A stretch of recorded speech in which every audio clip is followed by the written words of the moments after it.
Run, Sissy, run away. Fleeing his horrible stepmother to spend time with his real mother, William attempts to hitchhike all the way to Gallopton in Hopshire, a journey more than 350 miles from his home overlooking the Solway in Cumberland. Navigating with a road atlas stolen from the groundskeeper's car and sticking mostly to back roads, it takes almost all day to travel no more than 50 miles. It's midsummer and the nights are short and warm, so he camps out in a barn and continues his journey early the following morning. He walks for hours, fueling himself with the last of the food he purchased the previous day, that being 2 small sausage rolls, a chocolate bar and a can of cola. He is eventually picked up at around 8:30 a.m. by a friendly woman in a clapped-out old car. "Where are you going, young man?" she asked. Hefferton," he replied. "I'm going as far as Oakford, if that's any use." "Yeah, I guess," he replied. "Well, jump in then," she said. "My name's Vicky," she told him. "Hello. I'm, Andrew," he told her. "So what's in Hefferton?" she asked. My uncle." "I see. And why isn't your mum or dad driving you?" "My dad's away with work and my stepmom's horrible. She won't let me do anything." "Does she know you're visiting your uncle?" "Yes, but she didn't want me to and wouldn't give me the bus fare, saying I could walk if I was so desperate to see him." "I see," she replied. "Well, I'm just dropping a bag of old clothes off at the charity shop in Oakford, but I suppose I could take you all the way to Hefferton," she offered. He thanked her. "Where have you travelled from?" she asked. He hesitates and stammers as he concocts a reply. She doesn't believe him but plays along, hoping to somehow get to the truth as to where he's from and where he's going. At 1/2 the hour, a news report about a missing boy comes over the radio and describes a 12-year-old boy, William Jackson from Salfirth, shoulder-length blonde hair, quite thin, possibly wearing a green jacket and blue jeans. "That's you, isn't it?" she says. "No," he claimed, pulling his beanie hat over his ears and claiming he has brown hair. "Green jacket, check," she says. "Blue jeans, check," she says, and removing the beanie hat from his head to reveal his shoulder-length blonde hair, she says. "Blonde hair, check." William skewed his jaw. "Please don't dob me in." "Are you running away from home?" she asked. He nodded. "Why?" she asked.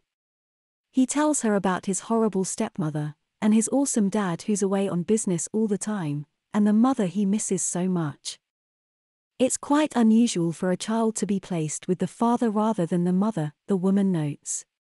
"Mum was sick when they separated, she had a breakdown, but she's better now. We talk on the phone but I just want to see her, but Beverly, the stepmother, won't let me." "And what about your dad?" "He'd like me to visit her but he's away on business for weeks on end and Beverly's got him right under her thumb, so it's not happened yet." "So it's your mum that lives in Hefferton, not your uncle?" "No," he confessed. "No one lives in Hefferton, but the M1 passes by and I can hitch down to Gallopton." "Gallopton?" Vicky quizzed. "In Hopshire?" she asked. He nodded. "That's an awful long way." "I know, but please don't call the police. I just want to see my mum." "But the police are looking for you." "I know, and they'll send me back to Beverly," he sighed. "Is she really so bad?" she asked. "Does she hurt you?"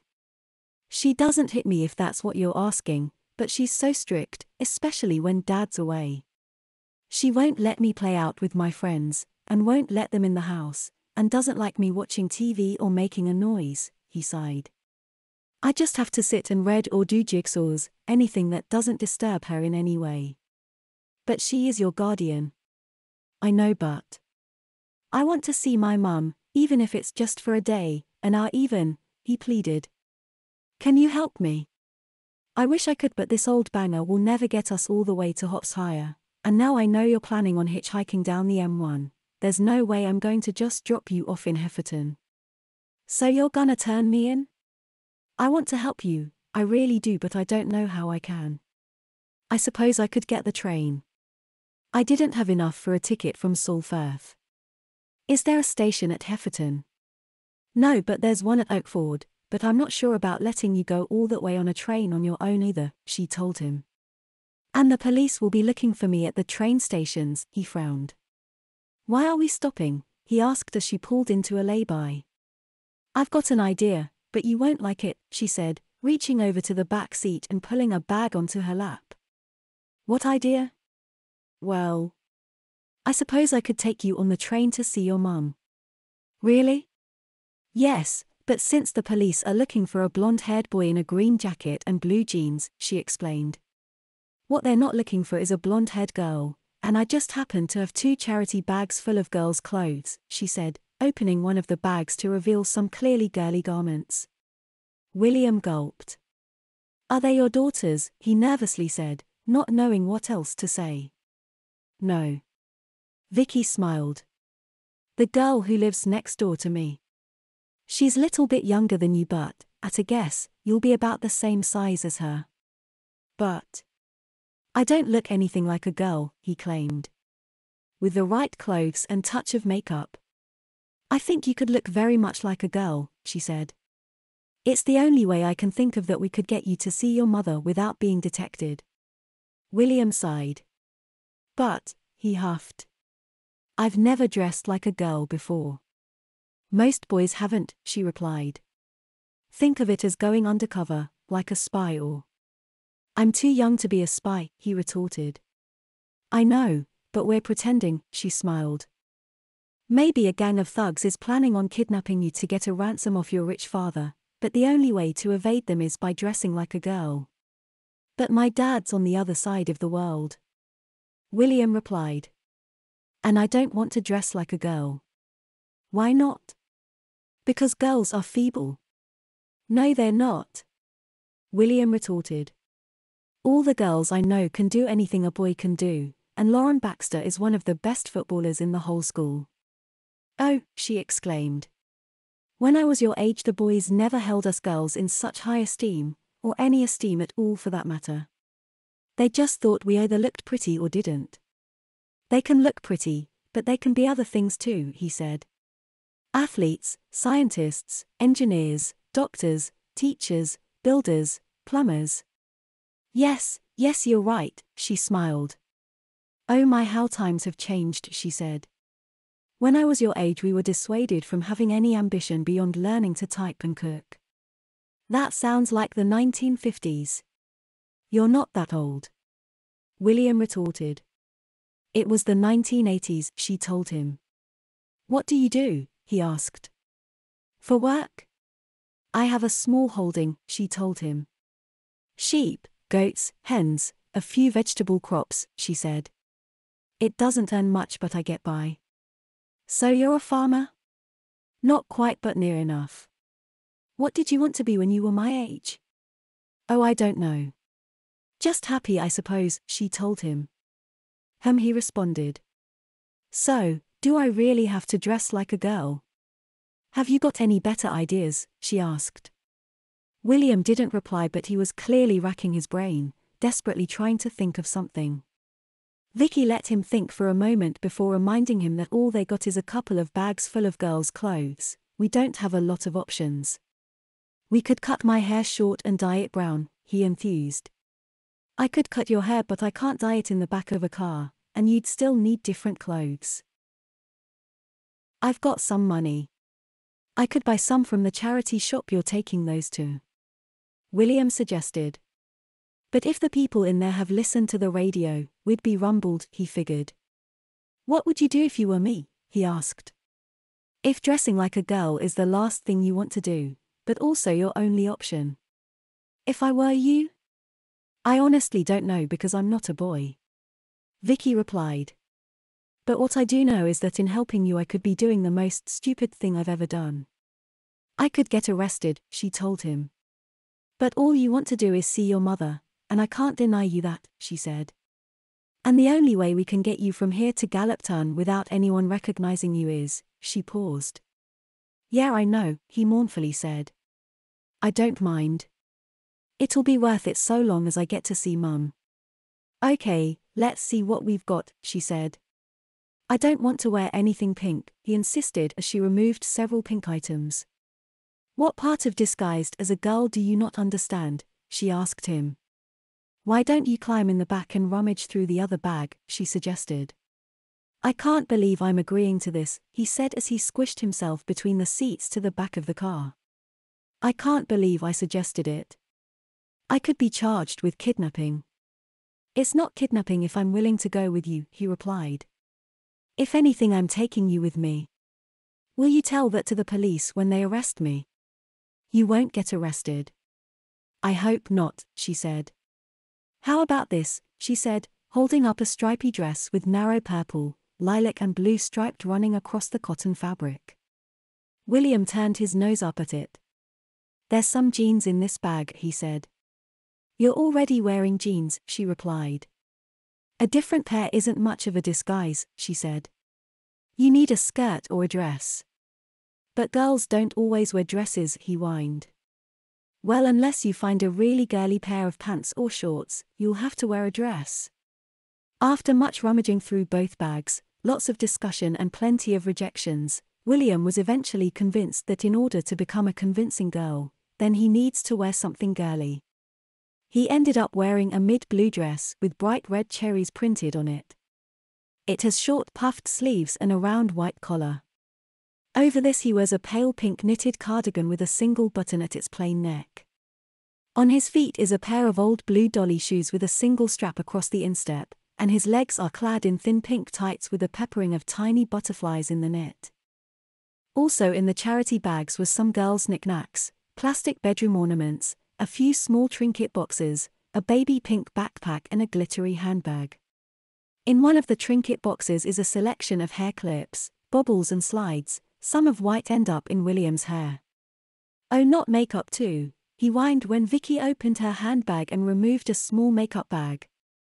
Girls your age love wearing makeup, she told him. This is an essential part of your disguise, she told him, removing several items. 5 minutes later, Vicky drops the sun visor to reveal the vanity mirror and his reflection. I look like a girl, William exclaimed. A pretty one too, she said. Although I'm not sure about your hair, it looks a bit overdone, she commented. William rolled his eyes upward to the fringe he couldn't see. The fringe that's held off his forehead with a couple of sparkly hair slides. He couldn't disagree. 2 bunches, 2 bobbles and 2 slides does feel like an awful lot in his formerly loose hanging hair. It'll have to do, I suppose, she said. Shall we see if we can get a train down to your mum's? Yeah, he sighed. Are you sure? You don't sound so keen all of a sudden. Well, I am dressed as a girl, all of a sudden, he frowned. And I don't think anybody will suspect you're really a boy, she told him. How long will it take to get to the train station? About 10 minutes, she told him. But it might be an hour or 2 before the next train heading to the southeast. What if there's police on the platform? Don't worry about that. They're looking for a boy and you're a girl, and if anyone asks, I'm your aunt and you're my niece. But what's my name? I don't know. Think of one, she suggested. Maybe the name of a girl you like at school. Who's the one that's really good at football? Lauren? That's a nice name, she said. Shall we call you that? I don't know, he mournfully relied. I don't feel like a Lauren, she said. She's much sportier than I am. I always liked names like Sally and Alice, proper girly names. How about Lucy, he suggested. I think that would be lovely, she said. Is that another girl at school? William nodded. She's quite quiet, and really good at maths. Just don't forget and tell me your name's not Lucy. Okay. I'll try. Good girl, she smiled. This is going to be so weird. Well, I think you're doing very well so far. Lucy, she smiled. Does it feel nice, wearing a dress? I dunno, he shrugged. These tights feel odd. I don't think I've ever worn anything so thin before. Probably not, and they make them even thinner than those, she told him. Now, if anyone asks, you're my niece and I'm your aunt and we're going to London for a few days to visit the Natural History Museum. Why not just say we're going to Gallop Town? Because the police might know that you might be heading there, and if we say we're heading there, they might give us a second glance, she explained. We'll get 2 tickets to London and once we're in London, we'll get the train or bus to Gallop Town, whichever's soonest, she suggested. Before long they pulled into the train station car park at Oakford. It's a small town so its station is also very small. Lucy accompanies Vicky to the ticket office where she's told that the next train to King's Cross arrives in an hour and 20 minutes. She purchases 2 tickets, costing over £150, far more than she expected to pay. That's why I had to hitchhike. William told her as they returned to the car, offering her the £40 in cash that he has. No, you keep that, Lucy, it's me that got you involved in this crazy endeavour, she replied, smiling nervously. Not really. William replied. You were only going to the charity shop, he reminded her. Yes, she smiled. But your disguise was my idea, she replied. I suppose we should get some lunch. And get these bags packed up and taken to the charity shop. Okay, but lunch is on me. William replied. Oh, you sweet girl. Vicky smiled. Weird. William exclaimed. You're going to give the game away if you freak when I call you a girl, Lucy. Vicky smiled. I know, but it's so weird, he replied. I'm not used to it. I know you're not, but look, she said. You're wearing girls' shoes, a lovely pair of tights, a pretty dress with cherries on and a pink cardigan. The only thing you're wearing that doesn't belong on a girl is your underpants. Now I suppose if we'll help you feel more like a girl, we could buy you some knickers. No! William exclaimed. I feel girly enough as it is, he claimed. Then stop saying weird when you're referred to as a girl. Vicky retorted. People are going to presume you're my daughter, you'll hear them say she and her when referring to you, and when they ask I'm going to be telling people that you're my niece, Lucy, she explained. Do you understand? Yes, he frowned. Good girl. Vicky smiled. Now you're going to need a few things in this backpack because it might look suspicious if it's empty, she supposed, opening the baby pink backpack with its distinctive Nike logo printed in lilac. Why not put my own clothes in it, he said when she began putting more girls' clothes inside. Because if we get our bags searched, finding boys' clothes in a girl's backpack will be very suspicious, especially if they match the clothes worn by a missing boy, she told him. We'll explain to your mum why you're dressed like a girl when we get there. I'm sure she'll understand. Okay. William replied. But what about you? You'll need a bag too. I've got one in the boot, she told him. It's not full of clothes but some emergency gear if I get stranded in the car overnight, she said, listing a warm jacket, hat and gloves, a sleeping bag and a survival blanket, a torch, batteries, glow sticks, power bank, hand warmers, and some water and snacks. That's loads of stuff. Be prepared. Vicky said. That's what they told me when I was as girl guide. They drove the short distance into the town, parked the car and got out, each carrying a charity shop bag. William was a bag of nerves being dressed as a girl, but no one seemed to give him a second glance, not even the 2 middle-aged women running the charity shop. In the small co-op they grabbed some sandwiches, crisps, drinks which William insisted on paying for, although he did give Vicky the cash to hand over at the till and she gave him the change once outside. Thank you, Lucy. Vicky smiled. You're welcome. Auntie Vicky. William replied. They strolled back along the high street toward the car and Vicky said she needed to quickly pop into Superdrug for something, suggesting he look at the makeup for a moment. William loitered uncomfortably in front of what seemed like 1,000 different lipsticks. An assistant approached and in a meek, soft voice, he said he was waiting for his aunt and gestured toward the counter, from where Vicky glanced over and smiled. Okay, miss, the assistant said, leaving him be. Everything okay? Vicky asked as they left. Yes. William proudly replied. She thought I was a girl, he quietly added. You are a girl, Lucy. Vicky said, taking hold of his hand and squeezing it lovingly. William looked down at his dainty shoes and thin pattern tights, his cherry print dress wafting in the breeze, its hem a few inches above his nylon-clad knees.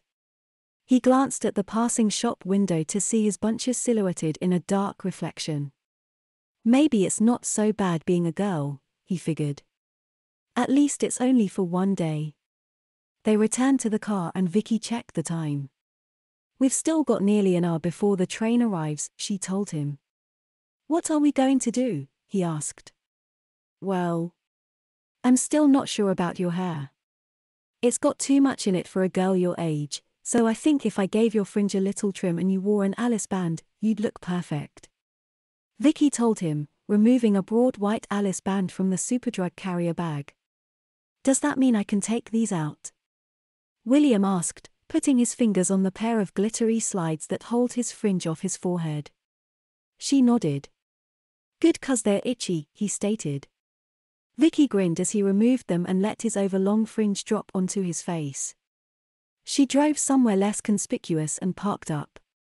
They relocated to the back seat where she'd have a little more room. William removed the cardigan and his bunches, and with a damp comb, Vicky combed and straightened his hair as best she could and first tidied up his fringe, cutting it neat and straight across his eyebrows. We can see your face now, Lucy, she smiled after the final snip. William smiled too and said it's needed cutting for months. Vicky suggested tidying up the rest and asked the boy to sit up dead straight and hold still. It's not easy in the back of a car, she said. So I hope it doesn't look too bad. She turned him away from her so she could trim the back, then they swapped sides so she could finish off. That doesn't look so bad, she said. Here. She handed him the Alice band. William put it in his hair, first using it to hold his fringe off his forehead, but then pushing it a little further back and letting his fringe drop forward again. Vicky suggested he got out of the car, swept the trimmings off his dress and had a look at his reflection in one of the windows. He did, and he froze. His jaw dropped, then he took a short, sharp intake of breath. His fingers found his face. Vicky, I look even more like a girl now, he gasped, observing his new bobbed haircut. The perfect disguise. Vicky replied. Shall we catch a train, Lucy? William nodded. Mum's not gonna recognize me at all, he exclaimed. Think she might? Vicky replied with a smile. So long as the transport police don't, that's the main thing. They drove back to the railway station and waited on the platform. William felt confident with his disguise, his hair and frock wafting in the wind. He looked Vicky up and down. She wears a pair of practical pants and rugged boots, an open checked shirt over a fitted t-shirt. Her auburn hair hangs long, loose and free. A sizable handbag hangs from her shoulder and the tatty trolley case from the boot of her car stands lopsided beside her. The train soon arrived and they boarded. In order to remain inconspicuous, they sat in a seat without a table and William occupied the window seat. He couldn't help but thumb the ends of his freshly trimmed hair. Do you like your new hair, Lucy? Vicky asked. For a boy it's too girly and William preferred it unshapely and unkempt. But playing the part of Lucy perfectly, he told Vicky that he loved it and asked if he could still wear bunches. She smiled and said he could. He spent much of his time staring out of the window and watching the landscape roll by. He enjoyed observing how the features close by whizzed past and those in the distance slowly rolled along.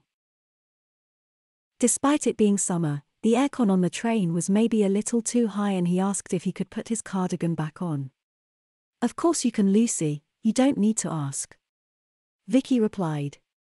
He donned it and fastened its sole button on the collar. It seemed to make no sense that a cardigan would have only one button, but he figured that that's just the style as he made sure the pan collar of his dress sat on top of the cardigan. There's something very curious about girls' clothes, he mused as he focused his attention once again on the rolling landscape. Each time the train passed beneath a bridge or underpass, he got a brief reflection of himself, or more accurately, of Lucy, the 12-year-old girl he's pretending to be. He'd often look at his lap and smooth his skirt. The knitted butterflies on his tights stretched over his knees, and he couldn't help but wonder how they could be made. Could it be a complex machine, or a person, slowly and meticulously embroidering the tiny wings and bodies into the thin wispy nylon? He supposes that it might be quite nice being a girl because they get to wear so many more colors and patterns and styles than boys do, although he knows he prefers being a boy. At least boys' clothes are more rugged and he needn't worry about snagging his tights or getting dirty. And how can you climb trees or straddle gates when you're wearing a skirt or dress? But wearing a dress for the very first time, plus delicate tights and dainty shoes, doesn't half make him feel special. He can understand why girls get excited about bridesmaids' dresses and party dresses. They must feel so elegant. "You okay, Lucy?" Vicky asked. William turned and smiled and nodded. She asked if he was hungry. "Not yet," he replied. "But help yourself if you are," he said. "I'm actually starving." Vicky smiled, ripping open one of the sandwiches. William tucked into his sandwich a short while later, and a short while after that, Vicky suggested putting his hair in bunches again. "Okay," William replied, removing his Alice band. Vicky removed a comb from her handbag and separated his hair into two halves, tying each side just above his ears with a pale pink bobble. "How do they feel?" she asked. "Bouncy," he said, bobbing his head a little. "It's a pity I don't have any ribbons," she grinned, before suggesting she reapply his lipstick. "You suit this shade," she told him. "You're probably just saying that," William replied. "Pale pink looks pretty on everyone," Vicky replied. "Even an old fogey like me," she said, applying it to her own lips. "You're not old, Auntie Vicky," William told her. "Well, I feel old when I'm in the company of a pretty young lady such as yourself, Lucy," she replied. William felt bashful. He's never been called a pretty young lady before. The compliment felt nice, and despite looking forward to being a normal boy again, he was enjoying spending the day as a girl. The journey to London took 3.5 hours and they arrived at King's Cross in the early afternoon. "They're not for me, are they?"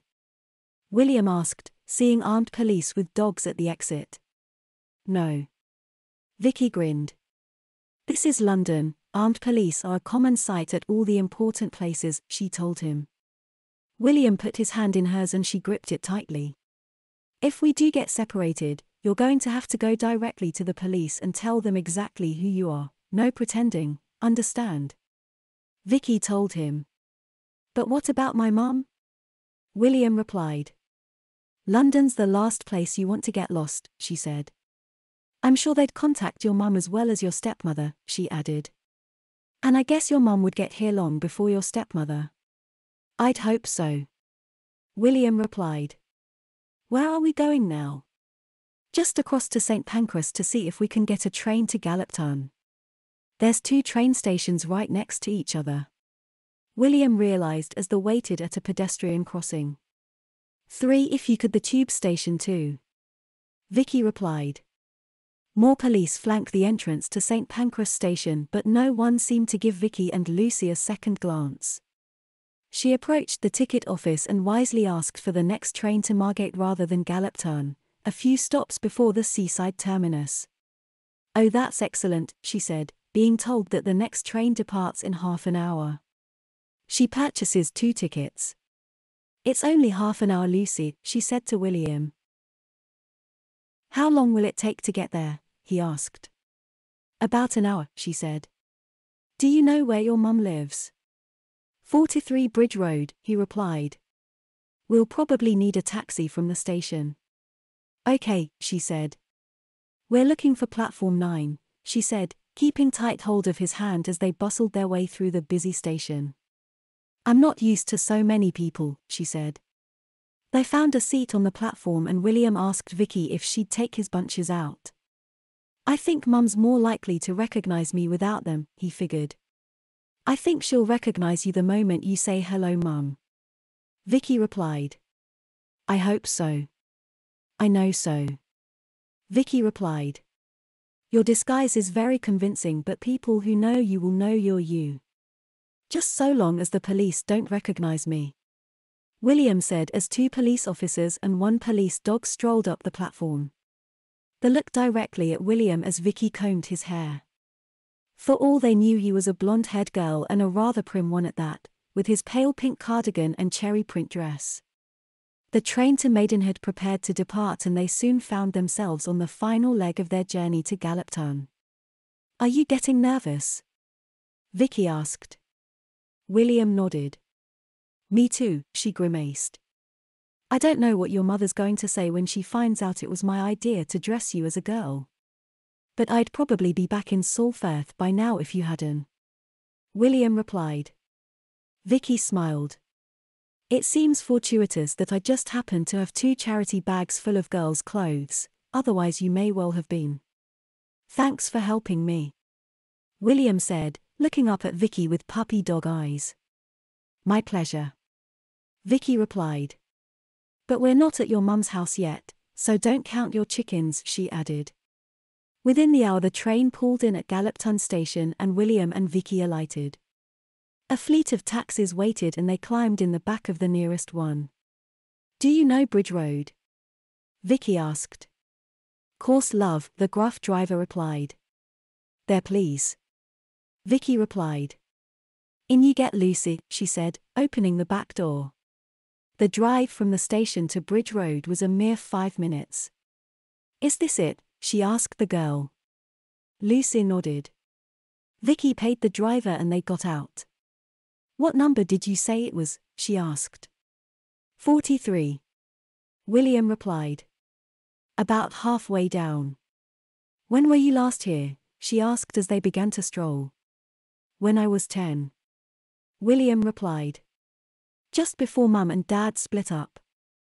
Must have been hard, she mused. I hope your mum doesn't mind that I dressed you up as a girl. I'll tell her it was my idea if you want. William said. Thanks, but I think it's best we don't tell lies. Vicky replied as she kept an eye on the door numbers, 31, 33, 35, 37. It's the one with the blue door. William said as they neared number 41. Confidently he marched up to it and knocked. A short moment passed before a woman answered. She appeared flustered. Mum. It's me.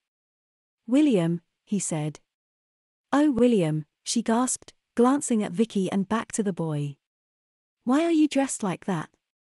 It's a disguise, he told her. This is Vicky. She helped me. Oh, you'd best come inside. William's mother said. Once in the lounge, she looked her son up and down. Well, I must say this is a surprise. I ran away from home to see you. You've been all over the news, his mother said. Beverly's worried sick. She's not here, is she? No, his mother replied, opening the double doors to the dining room. But the police are, she said, introducing DC Howe and DS Barton. We had a feeling you'd turn up here, young man, the police officer gulped. And this is, he asked, looking at Vicky. Vicky Sterling. Vicky replied. I picked him up hitchhiking and after hearing his story, decided to bring him to his mother rather than take him to the police. He's a missing person. You should have taken him directly to the police, the officer barked. I know. And he'd have gone straight back to his stepmother where he isn't happy. He just wanted to see his mum and I couldn't deny him that. Can I ask? The other police officer interjected. Why is he dressed like a girl? Everyone was looking for me. It's a disguise. It was my idea. William claimed. It was my idea. Vicky confessed. I was dropping some things off at the charity shop for a neighbor when I picked him up. He was desperate to see his mother but with his description on the radio, and presumably the TV too. I said the only way I could get him from Oakford to Galloptown unnoticed was if he dressed as a girl, and I just happened to have several bags full of girls' clothes. And your boy clothes are in your backpack? William's mother asked. No. William replied. They're in Vicky's car at Oakford Station, he said. This is full of girls' clothes in case we had our bags searched. Oh, his mother remarked. Well, there's nothing here for you to wear. That's okay. I don't mind being a girl for a day so long as I get to see you, Mum. One of the officers radioed their superior, informing them that the boy had been found unharmed. Yes, he turned up at his mother's a few minutes ago, they added. Okay. Over. Are they gonna take me away? William asked. Well, you'll have to go back home, his mother replied, before asking the police officers if she could have a few moments alone with her son. One went into the lounge with Vicky, the other stepped outside the back door making sure both exits were covered. William and his mother talked for a good hour. He told her how much he missed her, how much he disliked Beverly, especially when his dad's away on business, which these days is most of the time. His mother tells him how much she misses him and wishes she could see him more often, but the distance and other circumstances make it almost impossible. Dad keeps saying he'll bring me to see you when he has the time, but, since he got promoted, he never has any time. William frowned. And Beverly refuses to move any closer. I can't believe you disguised yourself as a girl to come and see me, his mother said, tucking his bobbed hair over his ear. You look quite cute, but I think I prefer you as a boy. So do I. William replied. This is just so the police didn't recognize me before we got here, he said. Vicky cut my hair, it was just a mess beforehand, he added. Well, she's done a very good job, but next time I hope to see you with short back and sides. I promise. William replied. It's been fun, but I don't want to dress like a girl ever again. D.S. Barton entered the dining room. We're going to have to take him to the station, he said. You can come with him, he added. In the lounge, William gasped to see Vicky in handcuffs. You can't arrest her. She's done nothing wrong, he insisted. Miss Sterling is being taken in for questioning, young lady. I mean, bloody, the DS bashfully and awkwardly corrected himself. What for? William asked. Aiding and abetting a fugitive, the DS smugly replied. I'm not a fugitive. I ran away and Vicky helped me find my mum. Aiding and abetting a runaway then, the DS retorted. Is that even a thing? William's mother snarled. You're just clutching at straws, you know she's done nothing wrong yet you're treating her as a criminal. She dressed your son as a girl, isn't that enough? That's not a crime, and she did it with the best of intentions. William's mother said as Vicky was bustled outside by D.C. Howe. By this time, a police carrier van had pulled up outside, along with a marked police car. Vicky was put in the back of the van and William and his mother were invited into the marked car. Several neighbors and passers-by had stopped to see the commotion. D.C. Howe handed William's mother the pink backpack, before shutting the door and banging on the roof. The car departed. They can't arrest Vicky, Mum, William said as he peered out of the rear window. They just want to ask her some questions, his mother replied, hugging her son. She'll be fine. I hope so. She's nice. Yes, she seems very nice. William's mother concurred. William didn't initially see Vicky at the police station, but was questioned about her. Heeding her advice, he told the truth. She'd picked him up hitchhiking early this morning and he lied about his name and destination. When the missing person report came over the radio, Vicky instantly realized it was him. She said she'd take me to the police but I begged her not to. I just wanted to see my mum but Vicky wouldn't let me hitchhike and didn't want me getting the train alone either, so she brought me down here. William told the police officer. She even paid for my train ticket, he added. She was just trying to look after me, and make sure I got to see my mum, he told them, looking up at his mother. And it was Vicky who dressed you as a girl, put makeup on you and cut your hair, the police officer asked. Yes. William said.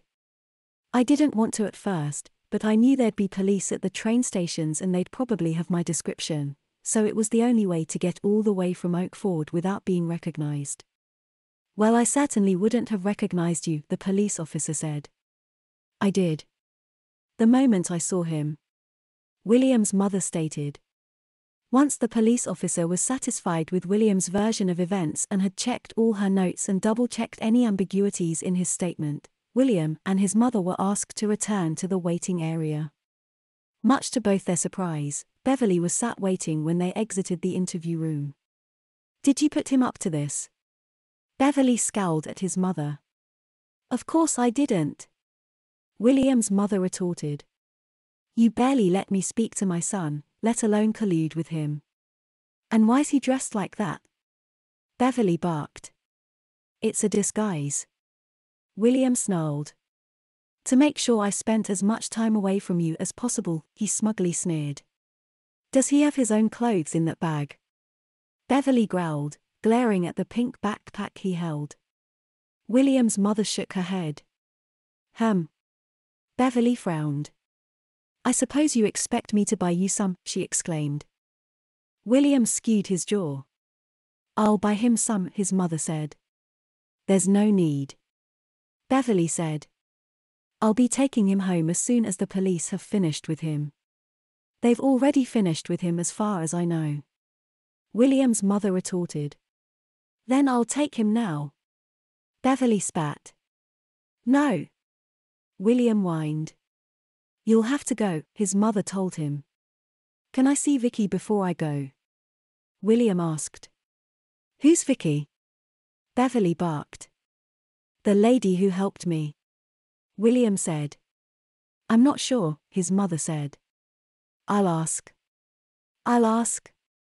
Beverly insisted, loudly reminding all within earshot that she's the boy's legal guardian. She spoke to the desk sergeant before turning to William and saying, no, you may not. Do you have to speak to him like that? William's mother asked.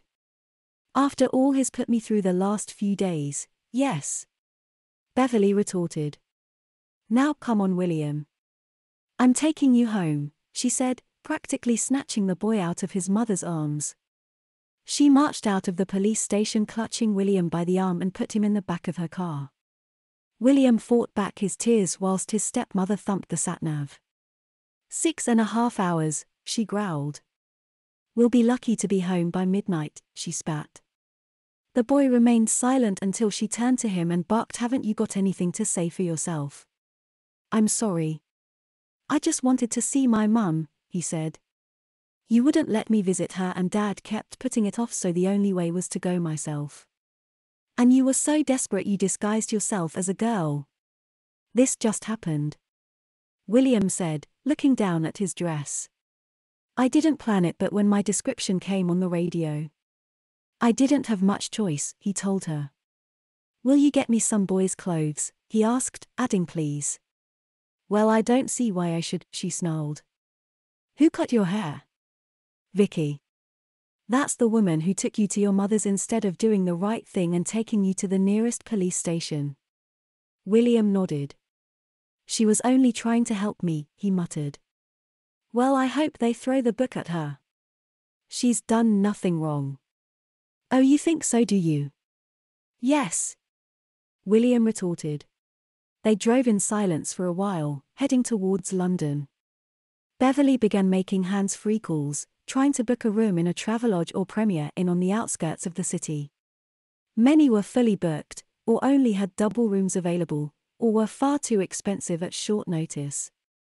Eventually the receptionist on the other end of a call said they've got a double room with a day bed available, adding that the day bed is fine for children but not adults. That should be fine. Beverly replied. DND, do you provide a babysitting service? We do. Wonderful. Beverly replied, before giving her card details over the phone and programming the sat-nav to the location. I don't need a babysitter. William snarled. You need an armed guard. Beverly retorted. It was the first vaguely light-hearted thing she'd said all day. The hotel is on the north side of the M25 in a former Georgian mansion. A valet takes the car and William sheepishly follows his stepmother into the foyer. The friendly receptionist smiles and asks if he's her daughter. He's my stepson. Beverly bluntly retorted. And he's in an awful lot of trouble, she added. I see, the receptionist replied. William hung his head. He's not to leave the room under any circumstances, so can you make the staff aware that if he's found wandering the corridors or grounds, to bring him straight back to the room? Beverly requested.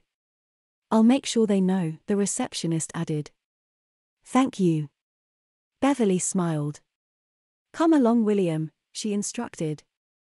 William glanced at the receptionist, who smiled empathetically down on him. They took the lift up to the second floor, and despite the hotel being clearly quite posh, the room is rather modest, with a double bed on one wall, a built-in dresser, chest and wardrobe opposite, and in the corner by the tall window sits a steel-framed sofa. Where am I sleeping?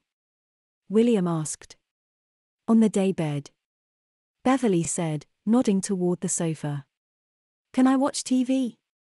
Absolutely not, she snapped. You can sit and think about your behavior. William sat on the settee, scooping his frock beneath him and smoothing the skirt over his lap. He looked from one side of the settee to the other. It's not going to be long enough to sleep on, he said. You spent last night in a barn, did you not? Beverly replied. This is the lap of luxury in comparison, she said, removing her laptop and plugging it in. Now please don't disturb me as I've got work to do, she snarled. Just sit quietly and don't fidget. William did sit quietly and tried not to fidget. Beverly tapped away on her laptop and made the occasional phone call. With nothing more to occupy him than his meandering thoughts and the sound of his stepmother's nails tapping on the keyboard and her occasional murmurings, time passed very slowly for William. Beverly called reception and asked if some food could be brought to the room.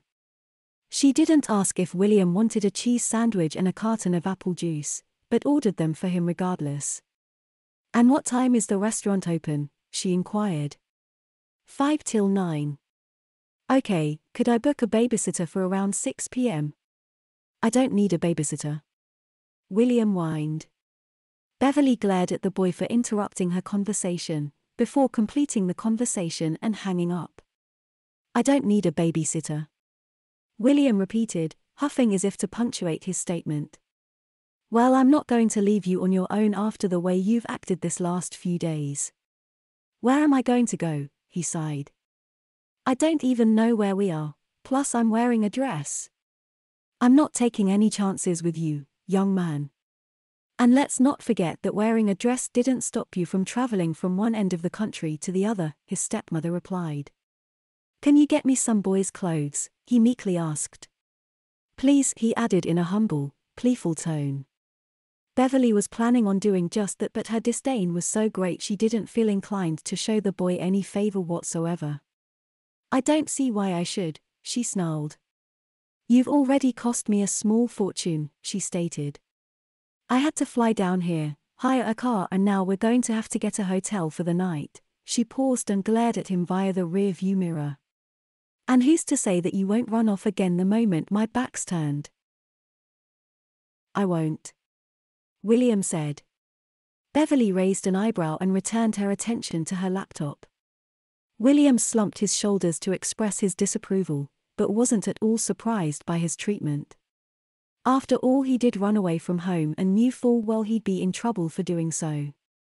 A good half an hour passed before room service arrived with some food for him.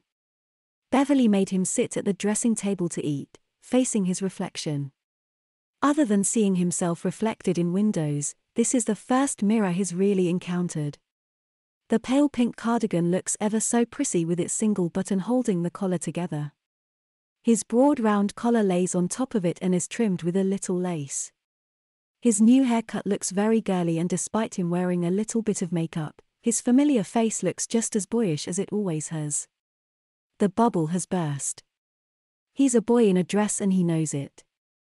Are you going to eat that sandwich or just gawp at yourself? Beverly growled, prompting William to eat. Afterwards she sent him back to the sofa where he sat and stewed until around 6 p.m. when there was a knock on the door. Beverly answered. Babysitter, a female voice stated. Oh, come in, Beverly said. Here he is, don't mind his dress, it's a long story, she told the babysitter. One would assume she's one of the chambermaids or cleaners, dressed in a jet black frock and crisp white apron. In a friendly tone, she asked his name. William, he frowned. His not to leave the room under any circumstances, and don't let him use the phone or my laptop, Beverly instructed. I forbid him from watching TV, but whilst you're in charge, I'll leave that up to you, she added. I shouldn't be more than a couple of hours. Very well, the babysitter said, dropping a slight curtsy. Where are you going? William scowled. Never you mind, Beverly retorted before turning on her heel. The babysitter was somewhat taken aback by the woman's attitude towards the child. She turned to face William and smiled empathetically. Well, you're a little bit older than the children I usually sit for, she told him. I told her I'm too old for a babysitter, he mournfully replied. Well, like it or not, you've got one, she said. What's with the dress? I ran away from home, he replied. Ah, so that's why she's so blunt with you, the babysitter said, before asking once more about his attire. I disguised myself as a girl because the police were looking for a boy, he replied. I was all over the TV, apparently. Oh, the boy from up north. That's you, she realized. William nodded. The news said you'd been found safe and sound, but it didn't say you were dressed as a girl, she told him. You look cute. I like your hair. Nervously he thumbed the ends. The sooner I can get it cut the better, he muttered. Beverly could have got me some boy clothes, but I think she's leaving me dressed like this till I get home to punish me. I can think of worse punishments, the babysitter said. I'll probably be grounded for the rest of my life, William added. Probably, she said. So, why did you run away? To see my mum. My stepmother won't let me see her, and my dad never has the time to take me 'cause he's always away with work. Where does he work? All over. Dubai, Singapore, Buenos Aires, Houston, Hong Kong. How exciting. Not really. I'd prefer it if he was at home. What does he do? She asked. William replied as best he could, describing his dad as some sort of business analyst for a financial consultancy. Yeah, you're right, that doesn't sound in the least bit exciting, the babysitter said. How old are you? She quizzed. 12, he told her. It's a bit risky running away at your age. There's some real weirdos about. My stepmother's one of them. I'm sure she has your best interests at heart, even if you can't see it. She has her own interests at heart and no one else's. William replied. I wish I could stay with my actual mum. Why can't you? The babysitter asked. William explained about the breakdown she suffered when his dad left her, but said she's a lot better now. It's just a lot of paperwork and discussions needed to overturn the custody ruling, and my dad's away with work all the time, so nothing's getting done, which means I'm stuck with Beverly. Oh, you poor thing, she said. Do you want to watch some TV? Okay, William apathetically replied. He flicked through the channels, past the soaps and reruns of Top Gear until something interesting appeared, and spent a while enjoying that. The babysitter spent most of her time reading a book and was dismissed the moment Beverly returned. That's enough of that, Beverly spat as she turned the TV off. You may as well get in the shower then get ready for bed, she said. Okay, William said. He really needed a shower. And make sure you leave the door wide open, Beverly insisted. I don't want you escaping through the air ducts, she somewhat jovially added. To William, it seemed that his stepmother's mood had eased somewhat. However, whilst he was in the shower, Beverly scooped up the clothes he'd worn, forcing him to wear only a small hand towel when he exited the ensuite. I'm not wearing those, he whined, seeing a pair of girls' pajamas laid on the daybed. You've been wearing a dress all day, Beverly spat, before suggesting that he might have preferred a nightdress instead. Reluctantly, William donned the pajamas and Beverly sat him at the dresser where she proceeded to vigorously dry his hair with the towel. William whined that she was being too rough. "Stop being such a girl," Beverly snarled. "You can't go bed with damp hair," she stated, claiming he'd catch a cold. William sat and sulked and stared at his reflection whilst Beverly rigorously dried his hair. He hated the fact that she'd got him a pair of girls' flowery pajamas instead of boys' ones. "Was this Vicky woman a hairdresser?" she asked as she combed it. "No. She's a farmer," William replied. "Well, she's done a good job of your hair. If you were a girl it'd be a lovely haircut," she said. "But since you're just a boy." "What?"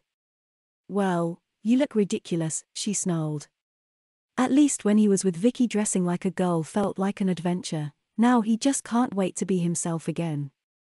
Beverly removed the surplus cushions from the day bed and pulled its duvet open.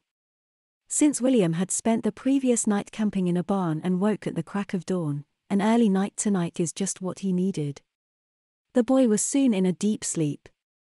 William woke early, but not quite so early as he had the previous day. The curtains are wide open. The sun is relatively high and Beverly is sat on the bed, tapping away at her laptop. "Sleep well?" she asked, somewhat bluntly. "Yes," William replied, somewhat mournfully. In his slumber he was oblivious to the fact that he'd slept wearing girls' pajamas. His eyes dropped to the pink floral pattern and he sighed. The cherry print dress and pink cardigan he'd worn yesterday hung from the wardrobe door. "Do I have to wear that again?" he humbly asked. "What do you think?" Beverly bluntly retorted, not looking up. "You need to shower before breakfast," she added, still tapping on the keyboard. "Then you and I need head back home," she said. "And don't be surprised when I tell you that you're grounded for the rest of the school holidays." It could have been worse, William thought. There's only a fortnight left till the next term begins, and last time he was grounded, for something far less serious than running away from home, he was grounded for a month. But Beverly is so strict in curtailing his movements, seldom letting him visit his friends and never allowing them to visit him. There's not a great deal of difference between being grounded and not being grounded. "When's Dad coming home?" William asked. "Not for a good few weeks yet," she told him. "And before you think I'll have forgotten all about this episode by the time he gets back, I won't have," she added. William took his time in the shower. He wasn't looking forward to going home, mostly because all he has is the dress Vicky had given him, which today doesn't seem at all adventurous. He exited with a towel wrapped around his waist since Beverly had scooped up the pajamas the moment he'd stepped out of them. His dress wasn't on the hanger nor was it laid on the bed waiting. "Where's my dress?" he whined. "You don't really think I'd make you wear that again, did you?" she said, revealing an Asda carrier bag. William breathed a big sigh of relief. His belief that the bag contained some boy's clothes was so strong that he thanked his stepmother before she removed the contents. "I can't wear that," he gasped when she removed a prissy yellow dress with short puffed sleeves and frilly trim. "Of course you can," Beverly bluntly replied. "But," he gulped again. "I thought," he paused. "I thought you'd got me some boy's clothes." "Oh, I'm sure you did. You're a spoilt little brat who thinks everything will just land on your lap," Beverly growled. "I fully intended getting you some boy's clothes when I left you with the babysitter last night, but then I thought, he's made his bed, he can damn well lie in it," she told her stepson. "And I bought you this instead," she added, laying the dress on the bed. "I'd rather wear the one Vicky gave me than that," he snarled. "Oh, I'm sure you would. But that was an old dress destined for a charity shop and you deserve better than that," she told him. "You'll need these first," she told him, revealing a pair of knickers with frilly lace trim. "And I got you a little training bra too," she added, showing him a matching bra. "I'm not wearing those." "You don't have much choice, young man," she smugly replied. "You can hardly leave the hotel wearing a towel, can you?" "I'll wear what I wore yesterday," he stated, glancing around for it. "I gave those to the chambermaid and had to put them in the bin." I'll wear them pajamas then. Oh no, you won't, young man, she told him. You'll wear these, she said, smiling wryly at the clothes on the bed. Why are you doing this? William whined, tightening his grip on the towel around him. Because I can, she stated. If it's any consolation, you arrived wearing a dress. No one's going to think any less of you if you leave wearing a dress as well. Knowing he had no choice, William reluctantly took the knickers and in the privacy of the ensuite bathroom, he donned them. His cheeks were crimson when he revealed himself, his hands shyly concealing his frilly panties. Please don't make me wear that, he tearfully whined as Beverly held the bra for him to slip his hands into. You can't put your dress on until you've got your bra on, Beverly told him. And I very much doubt you want to travel home wearing just a pair of knickers, she told him. William gulped and glanced toward the dressing table mirror, in which he got a glimpse of the rows of white frills that run across the back of his panties. Hesitantly, he held out his arms and Beverly slid the bra over them. Turn around, she instructed. William had no choice but to glare at his reflection as the bra was fastened around him. Once that was on, the dress couldn't come quickly enough. It's too short, he whined. It's a sundress. It's supposed to be short, Beverly told him. Sit down and put these on, she said, handing him a pair of thin ankle socks with frilly cuffs. William huffed as he pulled the girly socks on. I can't wear those, he exclaimed, seeing the shoes she'd also got for him. They're only little heels, she told him. What's wrong with the shoes I had yesterday? They're in the bin along with everything else you wore yesterday, she retorted. These will be fine providing you're careful and don't try to run in them. I'm not gonna run away again, he told her. And I'm not going to take any chances, Beverly replied as she fastened the small shiny buckles. There, she said, standing and grabbing her small trolley case. Come along. The boy stuck out his lip and hesitantly made his way toward the open door, briefly glancing at his reflection as he passed a full-length mirror. The dress looks even shorter and he looks even more ridiculous than he'd imagined. William was so embarrassed as he loitered in the foyer whilst Beverly checked out of the hotel. His attention was drawn by an opening door. He turned to see the babysitter emerge pushing a linen trolley. Hello, William, she smiled. What a lovely dress, she said. Very summery, she added. He was too embarrassed to respond. Surely she was just trying to be nice, but no one could seriously think that such an infantile dress on a 12-year-old was lovely, especially with it being so uncomfortably short. With that thought, William realized she was teasing him as she disappeared through another door, giving William one final glance as she left. Beverly seemed to prolong his wait making small talk with the receptionist, but after far too many minutes, they were finally making their exit. William walked awkwardly in the heels toward the revolving door, and once outside, the breeze instantly caught his frock and revealed his frilly panties to anyone who might have been looking. It's too short, he whined, grabbing it. Oh, stop complaining, William. You're the one who wanted to wear a dress in the first place. No, I didn't, he insisted.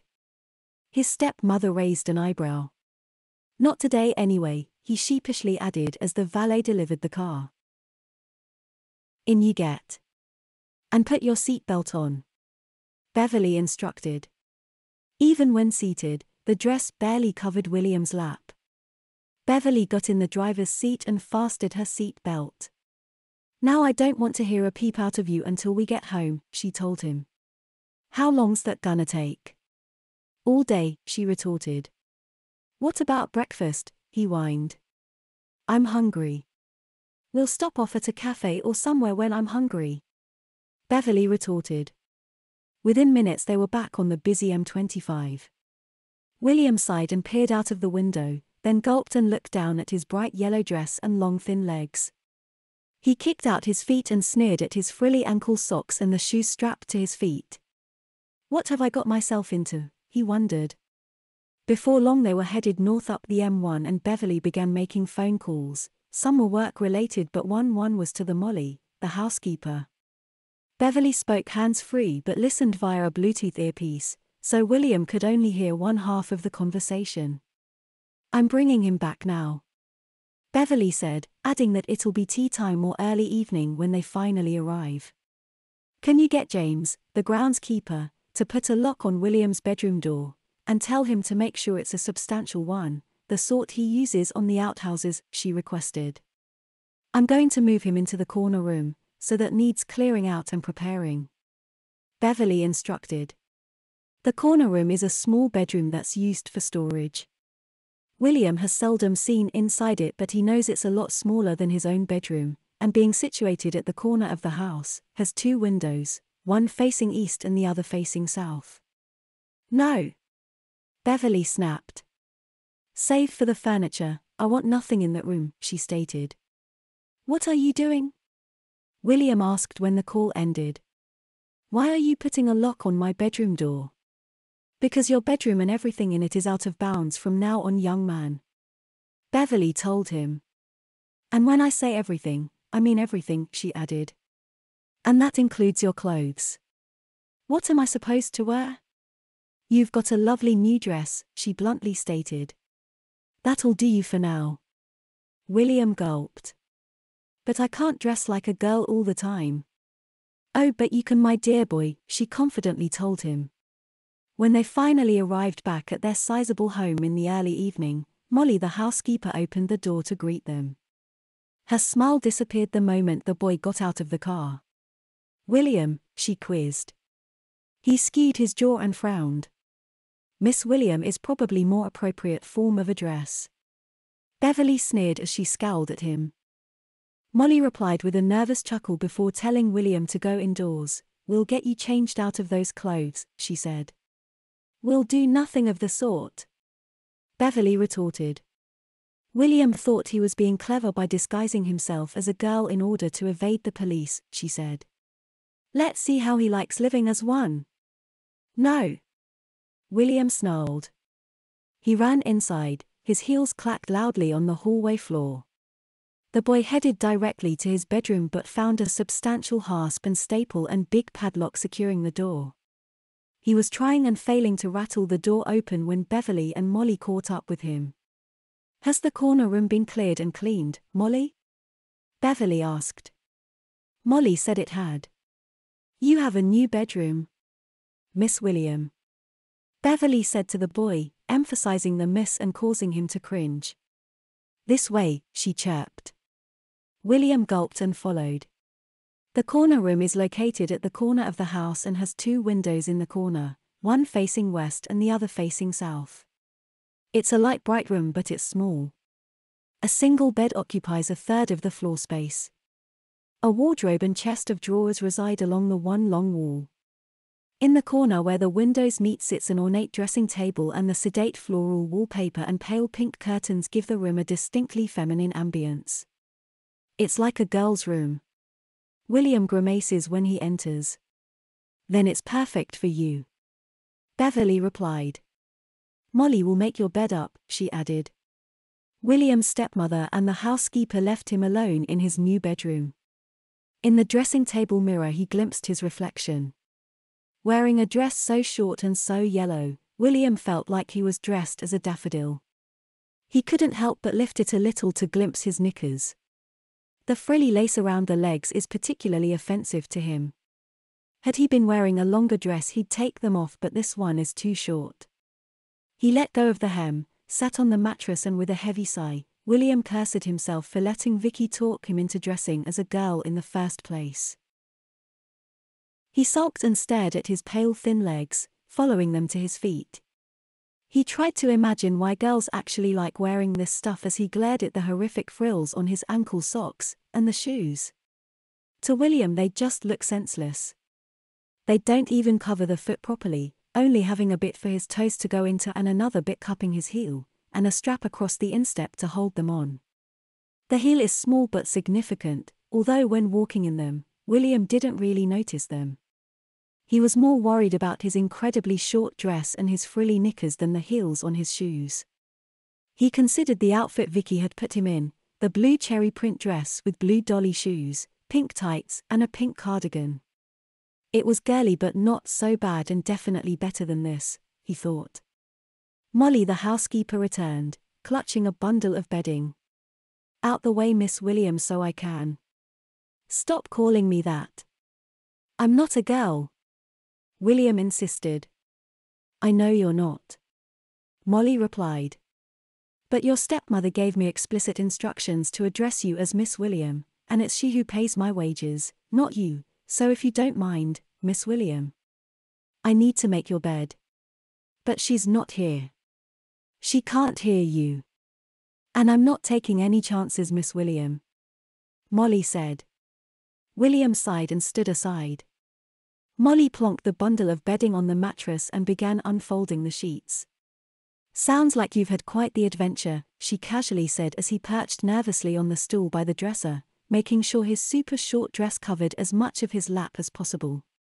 William sighed. I just wanted to see my mum, he muttered. So much so you disguised yourself as a girl? Molly added. William nodded. Was it worth it? Molly asked. It was nice seeing my mum, even if it was only for an hour or two, he replied. And Vicky, the lady who helped me, was awesome, he said. The disguise was her idea, he added. But now Beverly's saying I have to dress like a girl all the time, he sighed and gulped. Well, I'm sure it won't be forever. Molly said. And at least you're not built like Biff Tannen. Who's Biff Tannen? William asked. The bully from Back to the Future. Molly replied. Like it or not, you do look quite nice as a girl. I'm not a girl. William asserted. So you keep saying, but since you decided to run away and disguise yourself as a girl, your stepmother has decided that the most fitting punishment is that you dress as a girl until she decides otherwise. Molly reminded him. And James and I have been instructed to only address you as Miss William, so as much as it pains me to say it, Miss William, you're going to have to get used to dressing like a girl. Dad'll put a stop to it when he comes home. William said. Let's hope so. But you've got a good 4 weeks between now and then, so, Molly shrugged. She left for a moment and returned with a duvet and some pillows. You can help by putting your pillowcases on, she suggested, unfolding a pale blue duvet cover. I'm not sleeping under that. William exclaimed, seeing a huge Cinderella print on the duvet cover. You don't have much choice, Miss William. Molly told him. Best bet is to put up and shut up for the time being, then things might go back to normal sooner rather than later, she advised. I only thought I'd be dressed as a girl for one day, and that was only so the police didn't recognize me. William muttered as he stuffed the pillows into their cases. I wish I'd changed back into my own clothes before Beverly saw me. Hindsight is a wonderful thing, but it always comes too late. Molly, said the boy. Why didn't you? I left them in Vicky's car, he said. Could you go into my bedroom and get me some? William suggested. Some what? Molly replied. Clothes, she presumed. Absolutely not, Miss William, she stated. I'd be dismissed, she claimed. But, that means all I've got is this, he whined, grabbing at his dress. Careful. Molly said. I saw your knickers then, she told him.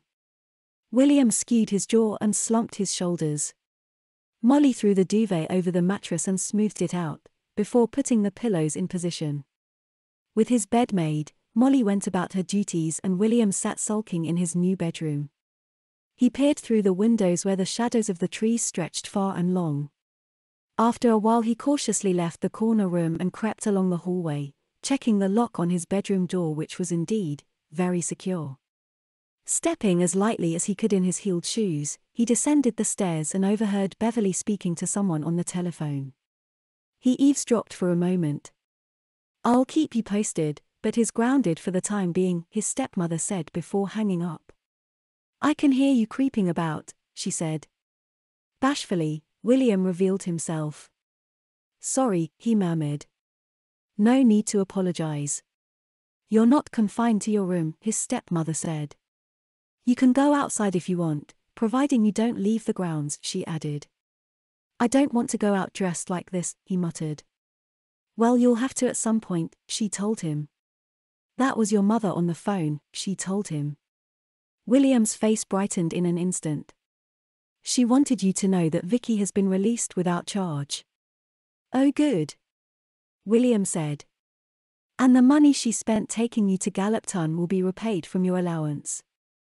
Beverly added. Okay. William replied.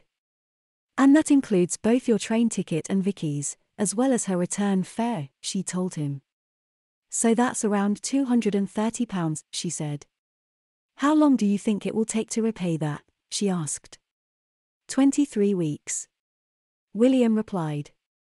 Yes, his stepmother replied. Pretty much between now and the new year, she informed him. I've spoken to your father and he agrees that it's only fair that your punishment last at least as long as the repayment period. You mean? I have to dress like a girl for the rest of the year? William gasped. Yes. Beverly replied, smiling wryly. So you'd best get used to your frilly knickers and prissy little dress, Miss William. But nothing, she snapped. Had you not disguised yourself as a girl in order to evade the police, dressing you as a girl to punish you would never have crossed my mind, so you've only got yourself to blame, young man, she smugly informed him.